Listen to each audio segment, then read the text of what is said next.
वृंदावन से कुछ ही दूरी पर एक अत्यंत पावन स्थान है जिसे राधा रानी का मान सरोवर कहा जाता है। ब्रजवासियों का विश्वास है कि यह वही स्थान है जहां एक बार श्री कृष्ण की एक बात से राधा रानी मान यानी प्रेम भरे रूठने में चली गई थी। कहते हैं कि एक दिन श्री कृष्ण किसी लीला में देर से पहुंचे। राधा रानी को लगा कि कान्हा ने उनके प्रेम की उपेक्षा की है। प्रेम जितना गहरा होता है, मान भी उतना ही गहरा होता है। राधा रानी कुछ बोले बिना इस एकांत स्थान पर आकर बैठ गईं।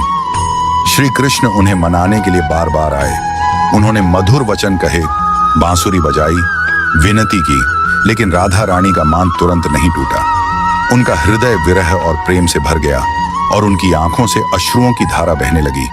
ब्रज की लोक मान्यता है कि राधा रानी के इन्हीं पवित्र आंसुओं से यहाँ एक सुंदर सरोवर प्रकट हुआ, जिसे आज मान सरोवर के नाम से जाना जाता है। यह केवल जल का सरोवर नहीं, बल्कि राधा कृष्ण के दिव्य प्रेम, विरह और मिलन का प्रतीक माना जाता है। जब श्री कृष्ण ने राधा रानी के चरणों में बैठकर उन्हें प्रेम से मनाया, तब उनका मान दूर हुआ और दोनों का पुनः मिलन हुआ।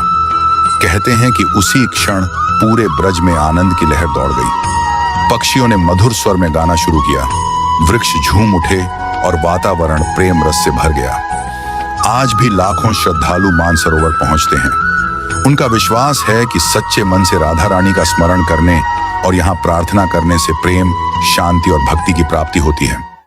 भक्त इस सरोवर के दर्शन कर राधा कृष्ण के उस दिव्य प्रेम को याद करते हैं, जिसने संसार को प्रेम का सबसे सुंदर संदेश दिया। ब्रज की यही मान्यता आज भी पीढ़ी दर पीढ़ी सुनाई जाती है कि मान सरोवर का जल राधा रानी के प्रेम और करुणा की अमूल्य निशानी है।